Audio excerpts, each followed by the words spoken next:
नमस्कार, स्वागत है आपका एग्जाम टारगेट 24 में। इसमें हम बात करेंगे बिहार शिक्षक भर्ती 2.0 जो कि आ गई है भर्ती और आज से ही फॉर्म जो ऑनलाइन होगा। उसके लिए हम कंप्लीट बात करने वाले जीएस के प्रैक्टिस सेट की, जो कि 40 क्वेश्चन का है। आपको पता है कि पैटर्न चेंज हो गया है। 30 क्वेश्चन जो होगा हिंदी और इंग्लिश का, जिसमें 22 क्वेश्चन आपको हिंदी के मिलने वाले हैं और 8 क्वेश्चन आपको इंग्लिश के मिलने वाले हैं। 30 क्वेश्चन टोटल होंगे और आपको उसमें 9 क्वेश्चन कंपलसरी होगा सही करना। उसके साथ साथ जो जीएस और सब्जेक्ट का पोर्शन था उसको एज इट इज रखा गया है, यानी कि 80 क्वेश्चन आपके सब्जेक्ट से और 40 क्वेश्चन आपके जीएस से। इसमें हम बात कर रहे हैं पेपर 1 के लिए, जो जीएस के लिए, जो कि आपको 40 नंबर का मिलने वाला है। और ये हमारा पार्ट नंबर 1 है। यह आपको अनवरत मिलती रहेगी आपके एग्जाम तक। और इस सेशन को हमने, यानी कि इस प्रैक्टिस सेट को हमने किरण की जो काफ़ी अच्छी बुक होती है उससे लिया है। 40 क्वेश्चन है। सबसे पहले हम जीएस की बात करेंगे और उसके लास्ट में हम रीजनिंग और मैथ को सॉल्व करने वाले हैं। तो चलिए शुरुआत करते हैं आज के इस महत्वपूर्ण सेशन की। काफ़ी अच्छा सेशन होने वाला है, चाहे आप 6 to 8 दे रहे हैं, 9 10 दे रहे हैं या फिर 11 12 दे रहे हैं। इस टेस्ट को इस तरह से डिजाइन किया है कि आपको इस तीनों सेगमेंट में आप इसको आसानी से सॉल्व कर सकते हैं और आपको यहाँ से क्वेश्चन देखने को जरूर मिलने वाला है आपको आपके एग्जाम में। अगर एज इट इज क्वेश्चन नहीं आता है तो जो मैथ और रीजनिंग का है उस टाइप के क्वेश्चन आपको एग्जाम में मिलने वाले हैं। चलिए देर न करते हुए शुरुआत करते हैं आज के सेशन की। और इसकी आपको यदि पीडीएफ चाहिए तो टेलीग्राम ज्वाइन करिए, जिसका लिंक आपको डिस्क्रिप्शन में मिलेगा, वहाँ से आपको इसकी पीडीएफ मिलने वाली है। चलिए लेते हैं आज के सेशन का पहला क्वेश्चन। निम्नलिखित में से क्या तंत्रिका तंतुओं से बना होता है जो प्रतिवर्ती क्रियाओं के बीच मध्यस्थता करता है और आवेगों को मस्तिष्क से विभिन्न भागों तक पहुंचाता है? हृदय, रिब केज, मेरुरज्जु या फिर मांसपेशियां। तो ये क्या है? यह मेरुरज्जु है। तीसरा ऑप्शन क्या है? करेक्ट हो जाएगा। ऑप्शन नंबर 3 करेक्ट है इसका। चलिए, यह क्या होता है? रीढ़ की हड्डी केंद्रीय तंत्रिका तंत्र का एक भाग होता है। जो हमारा रिब केज होती है, जैसे मान लीजिए सर है, ये ऐसे जो रिब केज होती है पूरा, उसी का एक भाग होता है क्या? मेरुरज्जु। चलिए अगला क्वेश्चन लेते हैं। भारत का कौन सा राज्य सोने का सबसे बड़ा उत्पादक राज्य है? तो हमको पता है, आप इसको जानते हैं। तेलंगाना, कर्नाटक, छत्तीसगढ़ या फिर झारखंड। तो जो सोने का सबसे बड़ा उत्पादक राज्य है वो है तेलंगाना। बी ऑप्शन करेक्ट हो जाएगा। और तेलंगाना में कौन सी खान है? तो इसमें जो खान है यहाँ पे तेलंगाना में वह कोलार है। कोलार भट्टी या कोलार सोने की खान भी कहते हैं। इसमें सबसे ज़्यादा भंडार भी होता है और यह विश्व की सबसे गहरी खदानों में से एक है, जो अयस्क की खनन को अत्यधिक महत्वपूर्ण बताती है। तो एक चीज़ और है कि यह विश्व की जितनी भी खदानें हैं उसमें सबसे गहरी है। ये भी कौन सी है? कोलार है। कहाँ पे है? कर्नाटक में है। निम्नलिखित में से किसे प्राणी जगत के अंतर्गत वर्गीकृत किया जाता है? प्रोटोजोआ, मेटाजोआ, कोइनोजोआ या फिर पाइपियंस। तो प्राणी जगत के अंतर्गत जिसको वर्गीकृत किया जाता है वह है क्या? मेटाजोआ। ऑप्शन नंबर दूसरा करेक्ट हो जाएगा। नेक्स्ट क्वेश्चन लेते हैं। बेरिंग जलसंधि मध्य किसे जोड़ता है? पूछा जा रहा है किसे जोड़ता है? भूमध्य सागर और अटलांटिक महासागर, हिंद महासागर और जावा सागर, अटलांटिक महासागर और हडसन की खाड़ी, या फिर चौथा है आर्कटिक महासागर और प्रशांत महासागर। पूछा जा रहा है किसको जोड़ता है, पूछा जा रहा है। तो देखिए, जो बेरिंग जलसंधि मध्य है वह क्या करता है? आर्कटिक महासागर और प्रशांत महासागर को जोड़ता है, लेकिन इसको अलग किसको करता है? यह जो है चुक्की सागर, जो कि आर्कटिक महासागर का हिस्सा है, तथा दक्षिण में बेरिंग सागर जो कि प्रशांत महासागर का हिस्सा है, ये जोड़ता है इसको। और यह जो है इसका नाम जो है रूसी साम्राज्य की सेवा में डेनिश खोजकर्ता विट्स बेरिंग के नाम पर इसको रखा गया है। तो ऑप्शन नंबर चौथा करेक्ट हो जाएगा। अगला क्वेश्चन लेते हैं, क्वेश्चन नंबर 5। निम्नलिखित में से कौन सी कल्याणकारी योजना की उपलब्धियों को गिनीज वर्ल्ड रिकॉर्ड द्वारा मान्यता प्रदान की गई है? प्रधानमंत्री जनधन योजना, प्रधानमंत्री सुरक्षा बीमा योजना, प्रधानमंत्री कौशल विकास योजना या फिर प्रधानमंत्री कृषि सिंचाई योजना। तो यह योजना कौन सी है? यह योजना है प्रधानमंत्री जनधन योजना। ऑप्शन नंबर 1 करेक्ट है। जो इसकी शुरुआत की गई थी वो शुरुआत की गई थी 28 अगस्त से। 28 अगस्त 2014 को इसकी शुरुआत की गई थी। और जो है इसको गिनीज वर्ल्ड रिकॉर्ड में दर्ज किया गया है कि सबसे ज़्यादा खाता इससे खुला हुआ था। कब से शुरुआत की गई थी? 28 अगस्त 2014 से। ये भी ध्यान रखना है और इंपॉर्टेंट है। जनधन योजना है ये। पहला ऑप्शन करेक्ट है। ये मैथ है, इसको हम लास्ट में सॉल्व करेंगे। भी मैथ की क्वेश्चन है, इसको हम लास्ट में लेंगे। पहले जीएस को कर लेते हैं, उसके बाद हम मैथ लेंगे, मैथ और रीजनिंग लेंगे। इसके बाद देखिए ये भी मैथ है, ये भी मैथ है। हाँ ये अगला क्वेश्चन लेते हैं, क्वेश्चन नंबर 11 की बात करते हैं। 1912 में सिविल सेवाओं के संबंध में रॉयल कमीशन के गठन के समय वायसराय कौन था? Lord Dufferin, Lord Irwin, Lord Hardinge या फिर लॉर्ड कर्जन? पूछा जा रहा है आपसे कि जो सिविल सेवाओं के संबंध में जो रॉयल कमीशन के गठन के समय उस समय वायसराय कौन था? तो इसमें जो वायसराय था वो लॉर्ड हार्डिंग था, ऑप्शन नंबर तीसरा करेक्ट है। और लॉर्ड डफरिन की कांग्रेस की स्थापना हुई थी 1885 में, ये भी आपको याद रखना है। तीसरा ऑप्शन इसका क्या है? करेक्ट है। अगला क्वेश्चन, निम्नलिखित में से दक्षिण अफ्रीका की प्रशासनिक राजधानी कौन सी है? केपटाउन, ब्लूमफोंटेन, प्रिटोरिया या फिर डरबन? पूछा जा रहा है दक्षिण अफ्रीका की जो प्रशासनिक राजधानी यानी कि जो एडमिनिस्ट्रेटिव राजधानी है वह कौन सी है? केपटाउन, ब्लूमफोंटेन, प्रिटोरिया या फिर डरबन? तो इसकी जो राजधानी है प्रशासनिक वो है प्रिटोरिया, ऑप्शन तीसरा करेक्ट है, प्रिटोरिया। और यह कार्यकारी राजधानी भी है सॉरी, जी हाँ बिल्कुल। और जो केप टाउन है वो इसकी विधायी राजधानी है और ब्लूम फोंटेन यह इसकी न्यायिक राजधानी है। तो ये आपका करेक्ट ऑप्शन प्रिटोरिया है। अगला क्वेश्चन लेते हैं, प्लास्टिक में निम्नलिखित में से किसका उपयोग किया जाता है? प्लास्टिक में किसका उपयोग किया जाता है ये आपसे क्वेश्चन पूछा जा रहा है। और देखिए क्या है, ब्यूटेन, एथिलीन, क्रिप्टॉन या फिर अमोनिया? तो पॉलीथीन में एथिलीन का उपयोग किया जाता है, ऑप्शन दूसरा करेक्ट है। और एथिलीन का उपयोग कहाँ कहाँ किया जाता है? देखिए यह विश्व में सबसे महत्वपूर्ण रसायनों में से एक है जिसका प्लास्टिक उद्योग एचपीडी, एलडीपी, पीएस और पीवीसी बनाने में प्रयुक्त कच्चे माल का 60% से अधिक उपयोग किया जाता है। कितना प्रतिशत? 60% से अधिक इसका उपयोग किया जाता है। पीवीसी पाइप हो गया जो हम लोग घर में लगाते हैं, यानी कि प्लम्बर में आता है वो सब लगता है सॉरी, ठीक है। और एथिलीन ऑक्साइड, एथिलीन जो है एथिलीन ऑक्साइड के उत्पादन के लिए प्रमुख फील्ड स्टॉक भी है। तो इससे क्या है? एथिलीन हो जाएगा, दूसरा ऑप्शन करेक्ट है। असम और अरुणाचल प्रदेश 14 की बात कर रहे हैं, को जोड़ने वाला भारत का सबसे लंबा सड़क सह रेल पुल क्या कहलाता है? Godavari bridge, Pamban bridge, Howrah bridge या फिर बोगीबील ब्रिज? तो यह ब्रिज कौन सा है? यह ब्रिज है बोगीबील ब्रिज, चौथा ऑप्शन करेक्ट हो जाएगा। और यह किस नदी पर है? तो यह ब्रह्मपुत्र नदी पर है। ये भी आपसे पूछ सकता है यह किस नदी पर है बोगीबील पुल या बोगीबील ब्रिज? तो यह ब्रह्मपुत्र नदी पर है, ध्यान रखना है। और यह देश का सबसे लंबा रेल एवं सड़क पुल है, ठीक है, देश का सबसे लंबा और सड़क पुल भी है। और बोगीबील पुल के नीचे की तरफ 2 रेल लाइन बिछाई गई है और उसके ऊपर 3 रेल की सड़क बनाई गई है, 3 लेन की सॉरी, जिसका उद्घाटन वर्ष 2018 में किया गया था। कब किया गया था? 2018 में इसका उद्घाटन किया गया था। चलिए, यदि आप व्याख्या को सुनते हैं और नोट भी कर लेते हैं तो काफ़ी आपके जो है एडिशनल पॉइंट आपके क्लियर होते जाएंगे। अगला क्वेश्चन लेते हैं, निम्नलिखित में से क्या जम्मू और कश्मीर में स्थित है? दाचीगाम राष्ट्रीय उद्यान, पाखल वन्यजीव अभ्यारण्य, वालपक्रम राष्ट्रीय उद्यान या फिर जल्दापाड़ा राष्ट्रीय उद्यान? कहाँ पे पूछा जा रहा है? जम्मू कश्मीर में कौन सा स्थित है? तो यह है दाचीगाम राष्ट्रीय उद्यान, ऑप्शन नंबर पहला करेक्ट है। और यह किस लिए है? देखिए यह पार्क का नाम उन 10 गांवों की याद में हो सकता है जिसके इसके गठन के लिए स्थानांतरित किया गया था। और यह दुर्लभ और गंभीर रूप से लुप्त प्राय हंगुल, क्या है? हंगुल या फिर कश्मीरी हिरण के निवास के लिए लोकप्रिय है। क्या? दाचीगाम राष्ट्रीय उद्यान जम्मू कश्मीर में है।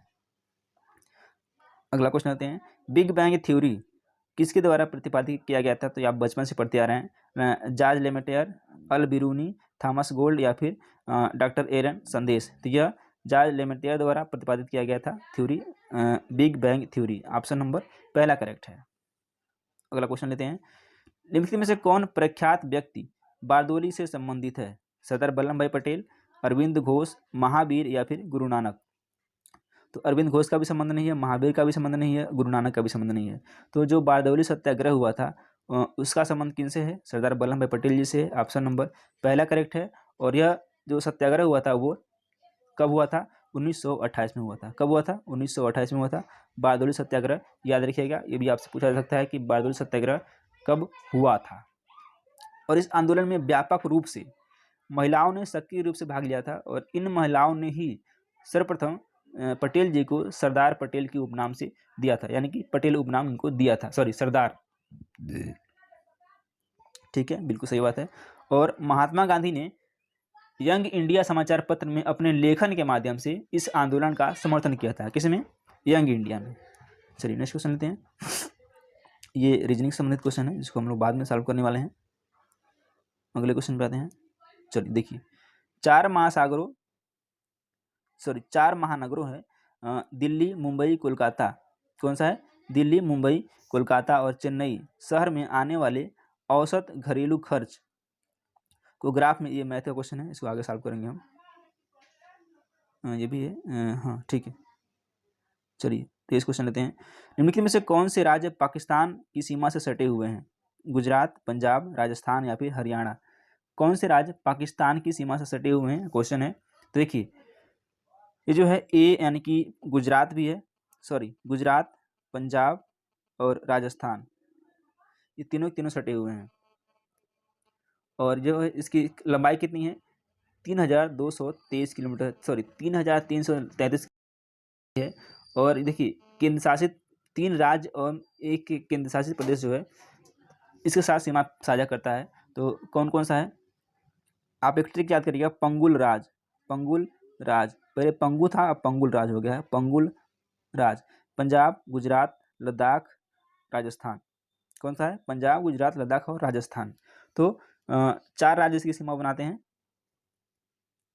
जिसमें 3 राज्य हैं और एक यूटी है। कौन कौन सा है? पंजाब है, गुजरात है, राजस्थान है एवं जम्मू कश्मीर है। तो इसमें कौन कौन सा है? गुजरात भी है, पंजाब भी है, राजस्थान है, लेकिन हरियाणा नहीं है इसमें। तो ABC करेक्ट हो जाएगा, दूसरा ऑप्शन क्या है? करेक्ट है। अगला क्वेश्चन लेते हैं। भट्ठियों जैसे अपेक्षाकृत उच्च तापमान मापने के लिए निम्नलिखित में से किस यंत्र का उपयोग किया जाता है?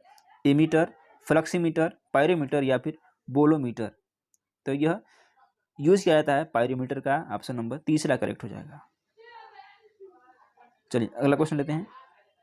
भारत के समुद्री मार्ग की पहली बार खोज किसने की थी? पुर्तगालियों ने, फ्रांसीसियों ने, अंग्रेजों ने या फिर डचों ने। किसने किया था?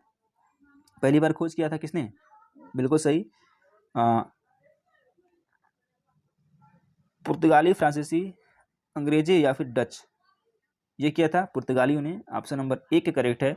और सबसे पहले आया कौन था? तो 20 मई 1498 को। कब? 20 मई 1498 को कौन आया था? वास्को डी गामा आया था। ठीक है, 20 मई 1498 को कौन आया था? वास्को डी गामा आया था, ये आपको ध्यान रखना है। देखिए, सबसे पहले पुर्तगालियों ने खोज की थी 1498 को, वास्को डी गामा आया था 20 मई 1498 को, और यह कालीकट में उतरा था। ठीक है, ये आपको ध्यान रखना है। अगला क्वेश्चन लेते हैं।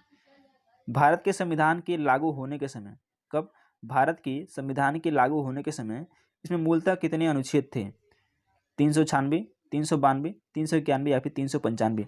तो जब भारत का संविधान लागू हुआ था उस समय 395 अनुच्छेद थे, 12 अनुसूचियां थी और 22 भाग थे। 395 अनुच्छेद, 12 अनुसूचियां और 22 भाग थे जब भारत का संविधान लागू किया गया था। लेकिन वर्तमान में क्या है देख लीजिए, वर्तमान की हालत, इसका आंसर चौथा करेक्ट है। वर्तमान में जो हालत है उसको देख लीजिए। तो वर्तमान में क्या है? लगभग 448 अनुच्छेद हैं। कितने? 448 अनुच्छेद हैं। ठीक, ये तो हो गया आपका आर्टिकल, अनुच्छेद हो गए। और 12 अनुसूचियां हैं, 12 अनुसूचियां वैसे ही हैं, 12 अनुसूचियां हैं और कितने? 24 भाग हैं, 25 भाग हैं लगभग। ठीक है, तो ये इसका वर्तमान का है। चलिए अगला क्वेश्चन लेते हैं। संघ के मंत्री परिषद में कितने मंत्री शामिल किए जा सकते हैं? किसमें? संघ के मंत्री परिषद में कितने मंत्री शामिल किए जा सकते हैं? भारत के प्रधानमंत्री की इच्छा अनुसार, लोकसभा के कुल सदस्यों का 15%, लोकसभा के सदस्यों की कुल संख्या का 10%, या फिर लोकसभा में कुल सदस्यों का 50%। कितने होते हैं? लोकसभा के कुल सदस्यों के 15% होते हैं, ऑप्शन नंबर दूसरा करेक्ट हो जाएगा। भारत की प्रथम रेलवे यूनिवर्सिटी कहाँ स्थित है? ठाणे मुंबई, बड़ोदरा गुजरात, वाराणसी उत्तर प्रदेश या फिर राउरकेला उड़ीसा में। तो स्थित है बड़ोदरा गुजरात में, ऑप्शन नंबर दूसरा करेक्ट हो जाएगा। 1942 में भारतीय राष्ट्रीय कांग्रेस की ओर से निम्नलिखित में से किसने पहले भारत छोड़ो प्रस्ताव का जो मसौदा था वो तैयार किया था? महात्मा गांधी, सुभाष चंद्र बोस, जयप्रकाश नारायण या फिर BR अम्बेडकर। तो 1942 में भारतीय राष्ट्रीय कांग्रेस की ओर से किसने जो है भारत छोड़ो आंदोलन का जो प्रस्ताव था उसका मसौदा सबसे पहले किसने तैयार किया था? तो यह किया था किसने? महात्मा गांधी ने दूसरा ऑप्शन, सॉरी पहला ऑप्शन करेक्ट हो जाएगा। और यह 8 अगस्त 1942 को बॉम्बे में अखिल भारतीय कांग्रेस कमेटी के सत्र में, यानी गांधी जी ने इसको क्या किया था, भारत छोड़ो आंदोलन की शुरुआत की थी। और 1942 में ही ब्रिटिश प्रधानमंत्री एटली ने ब्रिटिश सरकार का मसौदा घोषणा पर चर्चा करने के लिए युद्ध मंत्रिमंडल के एक सदस्य सर स्टेफोर्ड क्रिप्स को भी भारत भेजा था। मसौदे में जो यह प्रस्ताव था, युद्ध के बाद भारत में स्वायत्त शासन यानी कि डोमिनियन स्टेट की स्थापना की जाएगी एवं ब्रिटिश शासन अधिनियम 1935 यानी 1935 के एक्ट के तहत कुछ परिवर्तन किया जाएगा। ठीक है, और मसौदे के प्रस्ताव को कांग्रेस कार्य ने क्या किया था, अस्वीकार कर दिया था। ये आपको पता होना चाहिए। इसका ऑप्शन पहला करेक्ट हो जाएगा। अगला क्वेश्चन लेते हैं। सबसे पहला और पुराना अंतर्संबंध संगठन कौन सा है? अंतर्राष्ट्रीय श्रम संगठन यानी सबसे पुराना और पहला कौन सा है? संयुक्त राष्ट्र यानी कि United States, United Nation, Council of Europe या फिर Central commission for navigation on the Rhine. सबसे पुराना और पहला कौन सा है? यह है देखिए central commission for navigation on the Rhine, option number चौथा इसका करेक्ट हो जाएगा।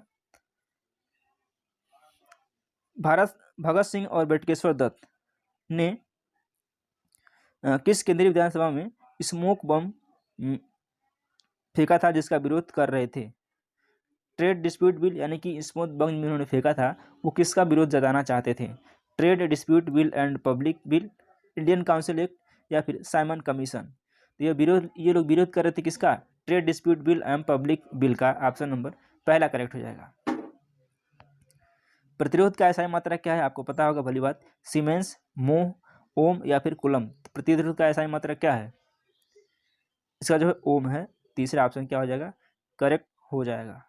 चलिए बढ़ते हैं अगले क्वेश्चन की तरफ। और चौथा क्वेश्चन, 14वां क्वेश्चन देखते हैं। निम्नलिखित में से कौन सा भारतीय रिजर्व बैंक आरबीआई का कार्य नहीं है? नहीं है पूछा गया है। यह करेंसी नोट जारी करता है, यह वाणिज्यिक बैंकों को आरक्षित नकदी का अभिरक्षक है, यह सरकार की बैंकिंग आवश्यकताओं का प्रबंधन करता है, या फिर चौथा है यह प्रतिभूति बाजार के विकास को बढ़ावा देता है। कौन सा इसका कार्य नहीं है? किसका? भारतीय रिजर्व बैंक यानी कि आरबीआई का। देखिए इसमें जो है यह प्रतिभूति बाजार के विकास को बढ़ावा देता है, यह बिल्कुल नहीं देता है।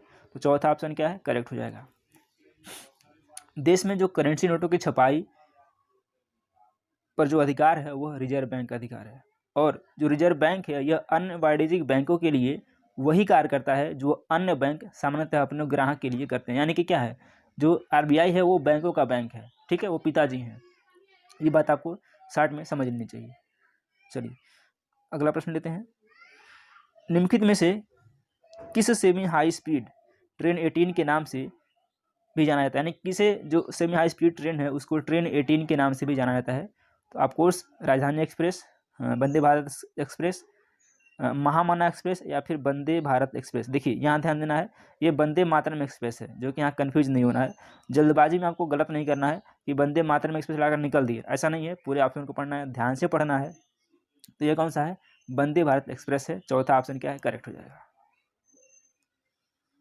आगे बात करते हैं। माइक्रोफोन डैश रूपांतरित करता है यांत्रिक ऊर्जा को ध्वनि ऊर्जा में, ध्वनि ऊर्जा को यांत्रिक ऊर्जा में, विद्युत ऊर्जा को ध्वनि ऊर्जा में, या फिर ध्वनि ऊर्जा को विद्युत ऊर्जा में। तो जो माइक्रोफोन है वह आपको आपकी यांत्रिक ऊर्जा को ध्वनि ऊर्जा में क्या करता है? कन्वर्ट करता है।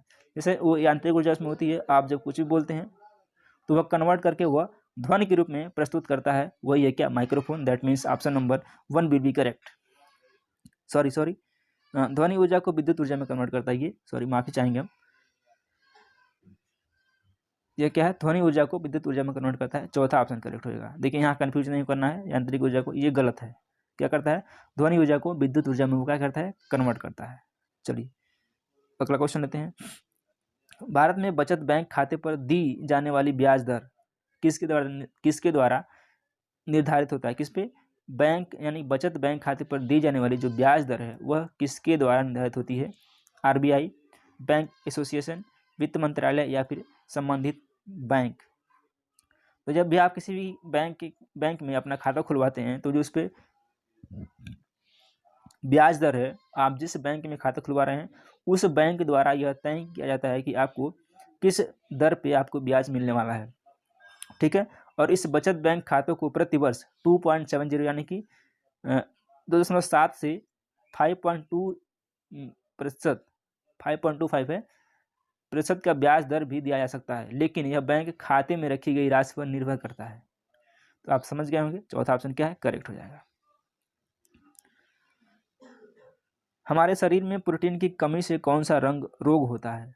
क्वाशियोरकर, स्कर्वी, रिकेट्स या फिर बेरीबेरी। तो ये जो तीनों रोग हैं वह विटामिन सी कमी से होने वाले हैं। देखिए, स्कर्वी विटामिन सी की कमी से होता है, रिकेट्स विटामिन डी की कमी से होता है, और बेरीबेरी विटामिन बी की कमी से होता है। रिकेट्स ऐसे को सूखा रोग भी बोलते हैं। तो देखिए, ये तीनों के तीनों क्या हैं, ये विटामिन सी की कमी से होने वाले हैं, लेकिन जो क्वाशियोरकर है यह प्रोटीन की कमी से होने वाला रोग है। तो पहला ऑप्शन क्या हो जाएगा, करेक्ट हो जाएगा। ठीक है, चलिए अगला क्वेश्चन लेते हैं।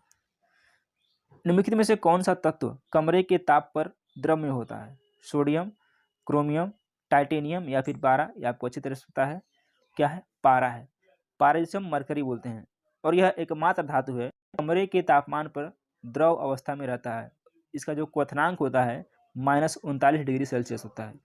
और अन्य सभी जो धातुएं होती हैं, अन्य सभी धातुओं के विपरीत पारा अन्य परमाणुओं के साथ जो क्या होता है, बैलेंस इलेक्ट्रॉनों को साझा नहीं करता है।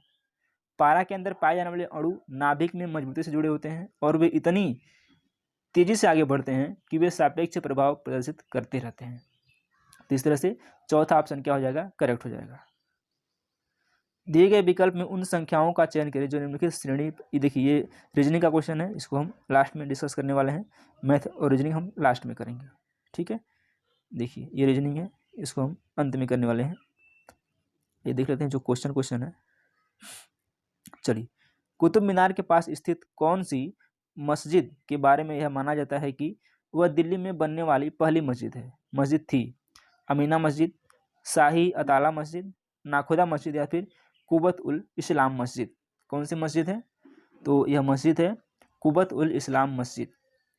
ठीक है, और यह सबसे प्राचीन मस्जिद है जो दिल्ली के कुतुब मीनार में स्थित है। और कुतुबुद्दीन ऐबक ने इसका निर्माण 1193 में आरंभ करवाया था। कब? 1193 में इसका आरंभ करवाया था। निर्माण किसने? कुतुबुद्दीन ऐबक ने। और यह कुबत उल इस्लाम मस्जिद है, किसमें है? कुतुब मीनार में ही स्थित है। इस तरह से इसका चौथा ऑप्शन क्या है, करेक्ट है। अगले क्वेश्चन पे आते हैं। हाँ, प्लासी युद्ध में ब्रिटिश ईस्ट इंडिया कंपनी के सैन्य दलों का नेतृत्व किसने किया था? किसमें? प्लासी युद्ध में। एलन कलिंगम, रॉबर्ट क्लाइव, जेम्स अलेक्जेंडर या फिर नेविल चैम्बरलेन। तो आपको अच्छे से पता है किसने किया था, रॉबर्ट क्लाइव ने किया था नेतृत्व किसका, प्लासी के युद्ध का। और प्लासी का युद्ध कब किया हुआ था? 23 जून। कब? 23 जून 1757 को होता है। डेट में कंफ्यूज नहीं होना है। और रॉबर्ट क्लाइव के बीच में हुआ था। ऑप्शन नंबर दूसरा करेक्ट हो जाएगा। भारतीय संविधान का कौन सा संशोधन मौलिक अधिकार के रूप में संपत्ति के अधिकार के उन्मूलन से संबंधित है? 37वां, 42वां, 40वां या फिर 44वां? तो यह कौन सा है? यह 44वां संविधान संशोधन हुआ कब था? 1978 में हुआ था। कब हुआ था? 1978, 1978 में हुआ था। ठीक है, और यह जो है इस संशोधन के द्वारा संपत्ति के अधिकार को मौलिक अधिकार की सूची से बाहर कर दिया गया था। और संविधान में एक नया अनुच्छेद 300 आर्टिकल 300 के सब क्लास ए में इसको क्या किया गया, जोड़ा गया है, जो कि इसमें यह प्रावधान है था कि विधि के अधिकार के बिना किसी भी व्यक्ति को उसकी संपत्ति से वंचित नहीं किया जाएगा। ठीक है, इसका ऑप्शन नंबर चौथा करेक्ट हो जाएगा। कब किया गया था? 1978 में। और ये 300A में आज को जोड़ दिया गया है संपत्ति के अधिकार को। अगला क्वेश्चन, भारतीय संविधान निम्नलिखित में से कौन से मौलिक अधिकार की गारंटी नहीं देता है? स्वाधीनता का अधिकार, समानता का अधिकार, धार्मिक स्वतंत्रता का अधिकार या फिर व्यवसाय का अधिकार? तो जो भी हमारे मौलिक अधिकार हैं क्या क्या हैं, जान लीजिए। समानता का अधिकार है, स्वतंत्रता का अधिकार है, शोषण के खिलाफ अधिकार है, धर्म की स्वतंत्रता का अधिकार है, सांस्कृतिक व शैक्षणिक का अधिकार है, संवैधानिक उपचार का अधिकार है, लेकिन व्यवसाय का अधिकार आपके पास नहीं है, इसकी गारंटी नहीं देता है। तो ऑप्शन नंबर चौथा करेक्ट हो जाएगा, व्यवसाय का अधिकार। अगला क्वेश्चन लेते हैं। निम्नलिखित में से किसने कभी भी भारतीय राष्ट्रीय कांग्रेस की अध्यक्षता नहीं की? Surendranath Banerjee, doctor B R Ambedkar, Sarojini Naidu या फिर दादा भाई नौरोजी। तो जो बी आर अम्बेडकर हैं, इन्होंने कभी भी भारतीय राष्ट्रीय कांग्रेस की अध्यक्षता नहीं की, बल्कि इन्होंने जो हमारा संविधान जब बन रहा था उसमें जो ड्राफ्टिंग कमेटी है उसके ये अध्यक्ष थे। ठीक है, तो दूसरा ऑप्शन क्या है, करेक्ट हो जाएगा। क्लेमेंट एटली जो बाद में ब्रिटेन के प्रधानमंत्री बने, डैश के सदस्य के रूप में भारत आए थे। यानी कि क्लेमेंट एटली किसके सदस्य के रूप में भारत आए थे, ये देखिए, बेबल योजना, साइमन कमीशन योजना, क्रिप्स मिशन या फिर कैबिनेट मिशन। तो क्लेमेंट एटली ब्रिटेन में प्रधानमंत्री बनने के बाद जो है ये किसका सदस्य बनकर आए थे, तो ये आए थे साइमन कमीशन का सदस्य बनकर। तो दूसरा ऑप्शन करेक्ट हो जाएगा। अगला क्वेश्चन, युवा मतदाताओं को अधिक से अधिक संख्या में राजनीतिक प्रक्रिया में भाग लेने को प्रोत्साहित करने के लिए भारत सरकार द्वारा डैश राष्ट्रीय मतदाता दिवस के रूप में मनाने का निर्णय लिया गया है। कब मनाया जाएगा? 28 जनवरी, 26 जनवरी, 27 जनवरी या फिर 25 जनवरी। तो राष्ट्रीय मतदाता दिवस मनाया जाता है 25 जनवरी को। ऑप्शन नंबर चौथा करेक्ट हो जाएगा। अगला क्वेश्चन लेते हैं, मिशन इंद्रधनुष निम्नलिखित में से किस सरकारी योजना से संबंधित है? तो जो मिशन इंद्रधनुष योजना है, ई बैंकिंग, ई ट्रेडिंग, बाल टीकाकरण या फिर बाल शिक्षा। तो देखिए, जो मिशन इंद्रधनुष योजना है वह संबंधित है बाल टीकाकरण से, यानी कि टीकाकरण से संबंधित है। ऑप्शन नंबर तीसरा करेक्ट हो जाएगा। अगला क्वेश्चन थोड़ा बड़ा ही है, ठीक है। निम्नलिखित में से कौन सा कथन स्वाधार गृह योजना का उद्देश्य नहीं है? पिछड़े वर्ग की महिलाओं को आवास, भोजन और कपड़े प्रदान करना, महिलाओं को कानूनी सहायता प्रदान करना, सामाजिक रूप से पिछड़ी महिलाओं को सरकारी नौकरियां प्रदान करना। यही नहीं है, तीसरा ऑप्शन करेक्ट हो जाएगा। अगला क्वेश्चन लेते हैं, किस महान स्वतंत्रता सेनानी को देशबंधु के नाम से जाना जाता है? किसके देशबंधु के नाम से? चित्तरंजन दास, अरविंदो घोष, गोपाल कृष्ण गोखले या फिर बाल गंगाधर तिलक। तो ये हैं चित्तरंजन दास, जिनको देशबंधु के नाम से भी जाना जाता है। चलिए अगला क्वेश्चन लेते हैं, निम्नलिखित में से कौन सा पादप हार्मोन है? पादप हार्मोन पूछा जा रहा है, एस्ट्रोजन, क्लोरोफिल, थायरॉक्सिन या फिर ऑक्सिन। पादप हार्मोन पूछा जा रहा है, यह है chlorophyll. That means option number दूसरा करेक्ट हो जाएगा। चलिए अगले क्वेश्चन पे आते हैं। ये देखिए यहाँ पे दिया हुआ है 37 नंबर क्वेश्चन की बात कर रहा है, नहीं कट गया, ये 38 की बात करते हैं। दादा साहेब फाल्के पुरस्कार किस क्षेत्र की प्रसिद्ध हस्तियों को उनके उल्लेखनीय योगदान के लिए प्रदान किया जाता है? यह पुरस्कार कौन सा है? देखिए, सामाजिक कार्य, शिक्षा, सिनेमा या फिर खेल। कौन सा पुरस्कार है दादा साहेब फाल्के पुरस्कार? तो यह सिनेमा का क्षेत्र में दिया जाता है। तीसरा ऑप्शन क्या है, करेक्ट हो जाएगा। असम और अरुणाचल प्रदेश 14 की बात कर रहे हैं, को जोड़ने वाला भारत का सबसे लंबा सड़क सह रेल पुल क्या कहलाता है? Godavari bridge, Pamban bridge, Howrah bridge या फिर बोगीबील ब्रिज। तो यह ब्रिज कौन सा है? यह ब्रिज है बोगीबील ब्रिज। चौथा ऑप्शन करेक्ट हो जाएगा। और यह किस नदी पर है? तो यह ब्रह्मपुत्र नदी पर है। ये भी आपसे पूछ सकता है, यह किस नदी पर है बोगीबील पुल या बोगीबील ब्रिज? तो यह ब्रह्मपुत्र नदी पर है, ध्यान रखना है। और यह देश का सबसे लंबा रेल एवं सड़क पुल है।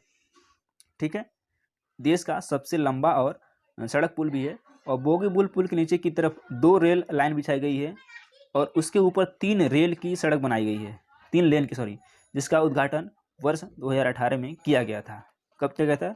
2018 में इसका उद्घाटन किया गया था। चलिए, यदि आप व्याख्या को सुनते हैं और नोट भी कर लेते हैं तो काफ़ी आपके जो है एडिशनल पॉइंट आपके क्लियर होते जाएंगे। अगला क्वेश्चन लेते हैं, निम्नलिखित में से क्या जम्मू और कश्मीर में स्थित है? दाचीगाम राष्ट्रीय उद्यान, पाखल वन्यजीव अभ्यारण्य, वालपक्रम राष्ट्रीय उद्यान या फिर जल्दापाड़ा राष्ट्रीय उद्यान। कहाँ पे पूछा जा रहा है? जम्मू कश्मीर में कौन सा स्थित है? यह है दाचीगाम राष्ट्रीय उद्यान। ऑप्शन नंबर पहला करेक्ट है। और यह किस लिए है? देखिए, यह पार्क का नाम उन 10 गांवों की याद में हो सकता है जिसके इसके गठन के लिए स्थानांतरित किया गया था। और यह दुर्लभ और गंभीर रूप से लुप्त प्राय हंगुल, क्या है? हंगुल या फिर कश्मीरी हिरण के निवास के लिए लोकप्रिय है। क्या, दाचिगाम राष्ट्रीय उद्यान जम्मू कश्मीर में है।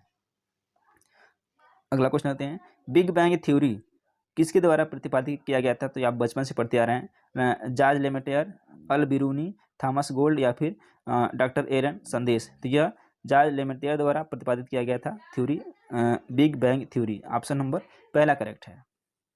अगला क्वेश्चन लेते हैं, निम्नलिखित में से कौन प्रख्यात व्यक्ति बारदोली से संबंधित है? सरदार वल्लभ भाई पटेल, अरविंद घोष, महावीर या फिर गुरु नानक। तो अरविंद घोष का भी संबंध नहीं है, महावीर का भी संबंध नहीं है, गुरु नानक का भी संबंध नहीं है। तो जो बारदौली सत्याग्रह हुआ था उसका संबंध किनसे है? सरदार वल्लभ भाई पटेल जी से है। ऑप्शन नंबर पहला करेक्ट है। और यह जो सत्याग्रह हुआ था वो कब हुआ था? 1928 में हुआ था। कब हुआ था? 1928 में हुआ था बारदौली सत्याग्रह। याद रखिएगा, ये भी आपसे पूछा जा सकता है कि बारदौली सत्याग्रह कब हुआ था। और इस आंदोलन में व्यापक रूप से महिलाओं ने सक्रिय रूप से भाग लिया था और इन महिलाओं ने ही सर्वप्रथम पटेल जी को सरदार पटेल की उपनाम से दिया था, यानी कि पटेल उपनाम उनको दिया था, सॉरी सरदार। ठीक है, बिल्कुल सही बात है। और महात्मा गांधी ने यंग इंडिया समाचार पत्र में अपने लेखन के माध्यम से इस आंदोलन का समर्थन किया था। किसमें? यंग इंडिया में। चलिए नेक्स्ट क्वेश्चन लेते हैं। ये रीजनिंग संबंधित क्वेश्चन है जिसको हम लोग बाद में सॉल्व करने वाले हैं। अगले क्वेश्चन पे आते हैं। चलिए देखिए, चार महानगरों है, दिल्ली, मुंबई, कोलकाता। कौन सा है? दिल्ली, मुंबई, कोलकाता और चेन्नई शहर में आने वाले औसत घरेलू खर्च को ग्राफ में, ये मैथ का क्वेश्चन है, इसको आगे सॉल्व करेंगे हम। ये भी है, हाँ ठीक है। चलिए तो इस क्वेश्चन लेते हैं, निम्नलिखित में से कौन से राज्य पाकिस्तान की सीमा से सटे हुए हैं? गुजरात, पंजाब, राजस्थान या फिर हरियाणा। कौन से राज्य पाकिस्तान की सीमा से सटे हुए हैं, क्वेश्चन है। तो देखिए, ये जो है ए यानी कि गुजरात भी है, गुजरात, पंजाब और राजस्थान, ये तीनों सटे हुए हैं। और जो है इसकी लंबाई कितनी है? 3223 किलोमीटर, 3333 है। और देखिए, केंद्र शासित 3 राज्य और एक केंद्र शासित प्रदेश जो है इसके साथ सीमा साझा करता है। तो कौन कौन सा है? आप एक ट्रिक याद करिएगा, पंगुल राज। पहले पंगु था, अब पंगुल राज हो गया है, पंगुल राज। पंजाब, गुजरात, लद्दाख, राजस्थान। कौन सा है? पंजाब, गुजरात, लद्दाख और राजस्थान। तो 4 राज्य इसकी सीमा बनाते हैं, जिसमें 3 राज्य हैं और एक यूटी है। कौन कौन सा है? पंजाब है, गुजरात है, राजस्थान है एवं जम्मू कश्मीर है। तो इसमें कौन कौन सा है? गुजरात भी है, पंजाब भी है, राजस्थान है, लेकिन हरियाणा नहीं है इसमें। तो ABC करेक्ट हो जाएगा। दूसरा ऑप्शन क्या है? करेक्ट है। अगला क्वेश्चन लेते हैं, भट्ठियों जैसे अपेक्षाकृत उच्च तापमान मापने के लिए निम्नलिखित में से किस यंत्र का उपयोग किया जाता है? एमीटर, फ्लक्सीमीटर, पायरोमीटर या फिर बोलोमीटर। तो यह यूज किया जाता है पायरोमीटर का। ऑप्शन नंबर तीसरा करेक्ट हो जाएगा। चलिए अगला क्वेश्चन लेते हैं, भारत के समुद्री मार्ग की पहली बार खोज किसने की थी? पुर्तगालियों ने, फ्रांसीसियों ने, अंग्रेजों ने या फिर डचों ने। किसने किया था? पहली बार खोज किया था किसने? बिल्कुल सही, पुर्तगाली, फ्रांसीसी, अंग्रेजी या फिर डच। ये किया था पुर्तगालियों ने। ऑप्शन नंबर 1 करेक्ट है। और सबसे पहले आया कौन था? तो 20 मई 1498 को। कब? 20 मई 1498 को कौन आया था? वास्को डी गामा आया था। ठीक है, 20 मई 1498 कौन आया था? वास्को डी गामा आया था। ये आपको ध्यान रखना है। देखिए, सबसे पहले पुर्तगालियों ने खोज की थी 1498 को, वास्को डी गामा आया था 20 मई 1498 को, और यह कालीकट में उतरा था। ठीक है, ये आपको ध्यान रखना है। अगला क्वेश्चन लेते हैं, भारत के संविधान के लागू होने के समय, कब? भारत के संविधान के लागू होने के समय इसमें मूलतः कितने अनुच्छेद थे? 396, 392, 391 या फिर 395। तो जब भारत का संविधान लागू हुआ था उस समय 395 अनुच्छेद थे, 12 अनुसूचियाँ थी और 22 भाग थे। 395 अनुच्छेद, 12 अनुसूचियाँ और 22 भाग थे जब भारत का संविधान लागू किया गया था। लेकिन वर्तमान में क्या है देख लीजिए, वर्तमान की हालत, इसका आंसर चौथा करेक्ट है। वर्तमान में जो हालत है उसको देख लीजिए। तो वर्तमान में क्या है? लगभग 448 अनुच्छेद हैं। कितने? 448 अनुच्छेद हैं। ठीक, ये तो हो गया आपका आर्टिकल, अनुच्छेद हो गए। और 12 अनुसूचियां हैं, 12 अनुसूचियां वैसे ही हैं, 12 अनुसूचियां हैं और कितने 24 भाग हैं, सॉरी 25 भाग हैं लगभग लगभग, ठीक है। तो ये इसका वर्तमान का है। चलिए अगला क्वेश्चन लेते हैं। संघ के मंत्री परिषद में कितने मंत्री शामिल किए जा सकते हैं? किसमें? संघ के मंत्री परिषद में कितने मंत्री शामिल किए जा सकते हैं? भारत के प्रधानमंत्री की इच्छा अनुसार, लोकसभा के कुल सदस्यों का 15%, लोकसभा के सदस्यों की कुल संख्या का 10%, या फिर लोकसभा में कुल सदस्यों का 50%। कितने होते हैं? लोकसभा के कुल सदस्यों के 15% होते हैं। ऑप्शन नंबर दूसरा करेक्ट हो जाएगा। भारत की प्रथम रेलवे यूनिवर्सिटी कहाँ स्थित है? ठाणे मुंबई, बड़ोदरा गुजरात, वाराणसी उत्तर प्रदेश, या फिर राउरकेला उड़ीसा में? तो स्थित है बड़ोदरा गुजरात में। ऑप्शन नंबर दूसरा करेक्ट हो जाएगा। इसके इस महत्वपूर्ण सेशन के काफी अच्छे क्वेश्चन है। प्रकाश संश्लेषण के लिए आवश्यक 4 मूलभूत तत्वों में शामिल कौन कौन सा है? कार्बन डाइऑक्साइड, खनिज पदार्थ, क्लोरोफिल और सूर्य का प्रकाश। क्लोरोफिल, सूर्य का प्रकाश, कार्बन डाइऑक्साइड और पानी। रसायन कार्बोनेट, तो ये भी नहीं होगा, ये भी नहीं होगा, ये भी नहीं होगा। होगा क्या? क्लोरोफिल होगा, सूर्य का प्रकाश होगा, कार्बन डाइऑक्साइड होगा और पानी होगा, जिससे जलवाष्प बोलते हैं। ये सारी चीजें होंगी तभी क्या होगा? प्रकाश संश्लेषण होगा। दूसरा ऑप्शन क्या है? सही है। अगला क्वेश्चन लेते हैं। तात्या टोपे उन सेनानायकों में से एक थे जिन्होंने डैश में भारतीय स्वतंत्रता संग्राम में भाग लिया था। यानी कब भाग लिया था? 1857 के स्वतंत्रता संग्राम में भाग लिया था। किसने? तात्या टोपे ने। ऑप्शन नंबर 1 करेक्ट है। सॉरी। 1973 में केशवानंद भारती केस में इस प्रश्न को उठाया गया था कि प्रस्तावना को पूरी तरह से बदला जा सकता है, धाराओं में विभाजित किया जा सकता है, संशोधित किया जा सकता है, या फिर संशोधित नहीं किया जा सकता है। सबसे पहले तो आप बताएंगे, देखिए ये 1973 में हुआ था केशवानंद भारती केस बनाम केरल राज्य हुआ था। और इसमें हुआ क्या था, यह आपसे पूछा जा रहा है। इसमें क्या हुआ था? संशोधित किया जा सकता है प्रस्तावना में, ऐसा जो है इस केस में आया था निकल कर सामने। तो तीसरा ऑप्शन क्या है? बिल्कुल करेक्ट है। अगले क्वेश्चन पे आते हैं। Question number 4। सूर्य और चंद्रमा द्वारा गुरुत्वाकर्षण के माध्यम से पृथ्वी को एक ही दिशा में खींचने के कारण क्या उत्पन्न होता है? लघु ज्वार भाटा, यानी कि नीप टाइड्स, बृहद ज्वार भाटा, तीसरा है ज्वार, या फिर चौथा है भाटा। तो क्या उत्पन्न होता है इससे? इससे होता है क्या? जी बिल्कुल करेक्ट, बृहद ज्वार होता है। ऑप्शन नंबर दूसरा करेक्ट हो जाएगा। चलिए, गुप्त निवेश संबंधित लीक लिए हुए दस्तावेज जो कि पनामा पेपर्स के नाम से मशहूर है, यह किससे संबंधित है? स्पेस एक्स, सुदेशतरी जीतुंग, बाकी दो ऑप्शन इधर इस साइड है, देख रहे हैं आप, ये रहा मोसैक फोसेंका एंड कंपनी, या फिर International Consortiums of Investigative Journalist. तो इससे क्या होगा? Mossack Fonseca and company. तीसरा ऑप्शन करेक्ट है। कौन सी पंचवर्षीय योजना पीसी महालनोबिस पर आधारित थी? दूसरी पंचवर्षीय योजना, पहली पंचवर्षीय योजना, तीसरी पंचवर्षीय योजना, या फिर चौथी पंचवर्षीय योजना? तो इसमें जो दूसरी पंचवर्षीय योजना थी वो महालनोबिस के मॉडल पर आधारित थी। ऑप्शन पहला करेक्ट है।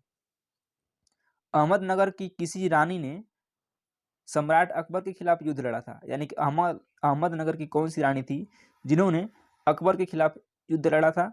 चांद बीबी, रजिया सुल्तान, दुर्गावती, या फिर रूपमती? ये थी चांद बीबी। ऑप्शन नंबर 1 करेक्ट हो जाएगा। अगला क्वेश्चन लेते हैं। सागा 220 को भारतीय अंतरिक्ष अनुसंधान संगठन द्वारा विकसित किया गया है। सागा 220 क्या है? मिसाइल है, सुपर कंप्यूटर है, उपग्रह है, या फिर पेस मेकर है? सागा 220 क्या है? यह एक सुपर कंप्यूटर है। दूसरा ऑप्शन क्या है? करेक्ट है। जो मैथ और रीजनिंग के क्वेश्चन है उसको हम लास्ट में देखेंगे। ये रहा, इसके बाद ये भी मैथ है। इनमें से कौन सी नीलगिरी पहाड़ियों की सबसे ऊंची चोटी है? इनमें से कौन सा जो है नीलगिरी पहाड़ी की सबसे ऊंची चोटी है? अरमाकोंडा, अनाईमुड़ी, कलसुबाई या फिर दोदा बेट्टा। सबसे ऊंची चोटी कौन सी है? यह है दोदा बेट्टा, ऑप्शन चौथा करेक्ट है। अगला क्वेश्चन, बंकिम चंद्र चट्टोपाध्याय द्वारा लिखित राष्ट्रीय गीत वंदे मातरम निम्नलिखित में से किस उपन्यास का हिस्सा है? आनंद मठ, दुर्गेश नंदिनी, देवी चौधरानी या फिर कपाल कुंडल? कपाल कुंडल। तो जो राष्ट्रीय गीत वंदे मातरम है वह किस पुस्तक में है या किसका हिस्सा है? वह आनंद मठ में है, ऑप्शन नंबर पहला करेक्ट है। वर्ष 1937 में डैश पहली बार किसी गांव में कांग्रेस अधिवेशन का आयोजन हुआ था? कहाँ हुआ था? फैजपुर, गोरखपुर, गया या फिर चंपारण? कब? 1937 की बात की जा रही है। और इसके अध्यक्ष कौन थे? यदि आप जानते हैं तो कमेंट बॉक्स में कमेंट कीजिएगा। यह फैजपुर में हुआ था। कहाँ हुआ था? फैजपुर में हुआ था, पहला ऑप्शन करेक्ट है। कब हुआ था? 1937 में। और इसकी अध्यक्षता किसने की थी? तो जवाहरलाल नेहरू ने इसकी अध्यक्षता की थी, ऑप्शन नंबर एक करेक्ट है। चलिए अगला क्वेश्चन, भारत छोड़ो आंदोलन के दौरान आसफ अली ने डैश में राष्ट्रीय कांग्रेस का झंडा फहराया था? कहाँ पर फहराया था झंडा आसफ अली ने? इसका ऑप्शन इधर है, किधर है? इधर है। नई दिल्ली, गोवा, कलकत्ता जो कि अब नाम इसका कोलकाता है, या फिर बम्बई अब मुंबई? तो आसफ अली ने जो झंडा फहराया था कहाँ फहराया था? वह फहराया था बम्बई में, जो कि वर्तमान मुंबई के नाम से जाना जाता है। चौथा ऑप्शन क्या है? सही है। ये मैथ का क्वेश्चन है, ये भी है मैथ, ये भी है, ये भी है, ये भी है। चलिए, इनमें से कौन सा पर्यावरण संबंधी चिंता का विषय नहीं है? प्लास्टिक की खपत और इस्तेमाल में वृद्धि, ग्लोबल वार्मिंग, प्रदूषण स्तर का बढ़ाना, ओजोन परत का बढ़ना? इनमें से कौन सा पर्यावरण संबंधी चिंता का विषय नहीं है पूछा गया है। तो प्लास्टिक की खपत और इस्तेमाल होगा तब भी इसके लिए ये चिंता की संभावना है, ये तो नहीं होगा। ग्लोबल वार्मिंग से भी चिंता की संभावना है। प्रदूषण स्तर बढ़ेगा तब भी चिंता की बात है, लेकिन ओजोन परत का बढ़ना जो है ये चिंता का विषय नहीं है। तो चौथा ऑप्शन क्या हो जाएगा? करेक्ट हो जाएगा।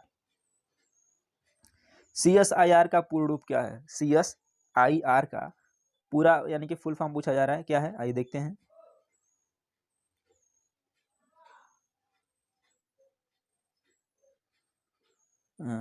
Council of scientific and industrial research. तीसरा है council of scientific and Indian research. चौथा है committee of science and iron research.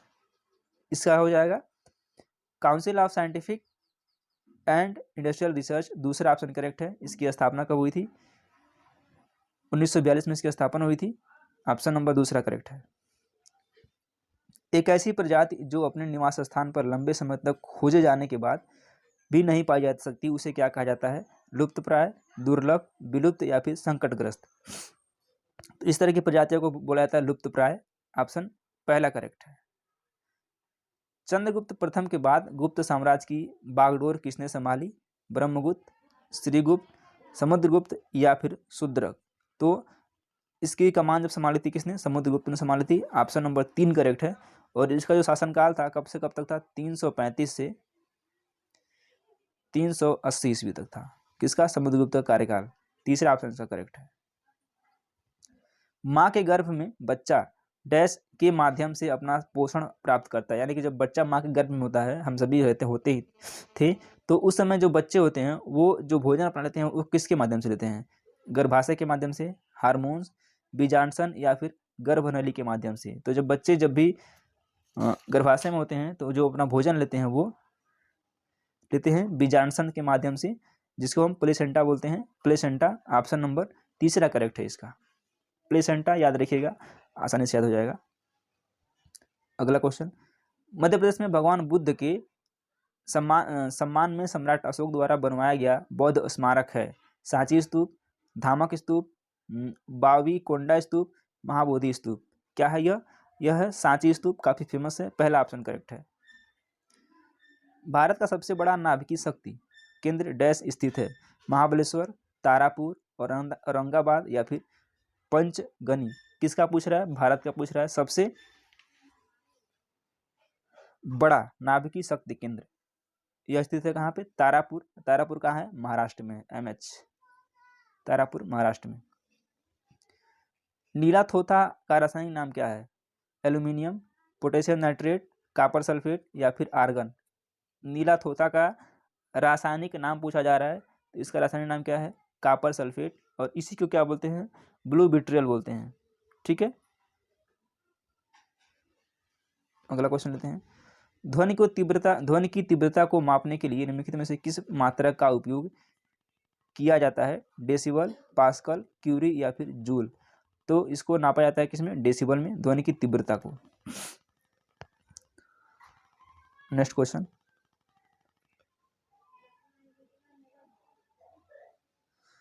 चलिए। भारत के पहले बीम को किसके द्वारा विकसित किया गया था? काली 5000 है। डियाडियर और बार्क, इसरो और डीआरडीओ, बीईएल और इसरो, या फिर सीडेक के द्वारा यह निर्मित किया गया था? डीआरडीओ और बार्क के द्वारा, पहला ऑप्शन करेक्ट हो जाएगा। निम्नलिखित में से क्या संयुक्त राष्ट्र का एक अंग नहीं है? अंग नहीं पूछा गया है। राज्य परिषद, महासभा, अंतर्राष्ट्रीय न्यायालय या फिर सुरक्षा परिषद। यूएन का यानी यूनाइटेड नेशंस का कौन सा इसमें से अंग या फिर सदस्य नहीं है? तो राज्य परिषद इसका सदस्य नहीं है, बाकी तीनों के तीनों सदस्य हैं। पहला ऑप्शन करेक्ट है इसका। निम्नलिखित में से क्या सार्वजनिक क्षेत्र की एक इकाई नहीं है? सार्वजनिक क्षेत्र की इकाई नहीं है, कौन सा है? एनटीपीसी बिल्कुल है, आईसीआईसीआई बिल्कुल है, बेल बिल्कुल है, लेकिन बीसीसीएल ये नहीं है। तो चौथा ऑप्शन क्या हो जाएगा? करेक्ट हो जाएगा। ये पर्वत से संबंधित क्वेश्चन है। कामत, इसको कामत बोलते हैं। नामचा बरवा, मुरला मंदाता, निम्नलिखित में से किसके नाम है? हिमालय के ज्वालामुखियों के, हिमालय की पर्वतीय चोटियों के, हिमालय क्षेत्र में बहने वाली जनजातियों के हिमालय से निकलने वाली नदियों की। तो ये नदी नहीं है, जनजाति नहीं है, ज्वालामुखी नहीं है, ये क्या है? हिमालय की पर्वत चोटियां हैं। दूसरा ऑप्शन करेक्ट है। निम्नलिखित में से क्या ग्रामीण विकास का समर्थन नहीं करता है? शहरी ऋण, विपणन का विकास, मानव संसाधनों का विकास, जैविक खेती का विकास, बढ़ावा, जैविक खेती को बढ़ावा। इसमें हो जाएगा शहरी ऋण, पहला ऑप्शन करेक्ट है। 1929 इंपॉर्टेंट क्वेश्चन है। 1929 में दिल्ली की केंद्रीय विधानसभा में किन दो स्वतंत्रता सेनानियों ने स्मोक बम फेंके थे? भगत सिंह और सुभाष चंद्र बोस, भगत सिंह और बटुकेश्वर दत्त, भगत सिंह और मंगल पांडे, भगत सिंह और चंद्रशेखर आजाद। आई होप आप सभी को इसका आंसर पता है, भगत सिंह और बटुकेश्वर दत्त। दूसरा ऑप्शन करेक्ट है। कब फेंके थे? 8 अप्रैल 1929। डेट भी याद रखिएगा, 8 अप्रैल 1929। ठीक है, चलिए आगे बढ़ते हैं। अगला क्वेश्चन देखते हैं क्या है।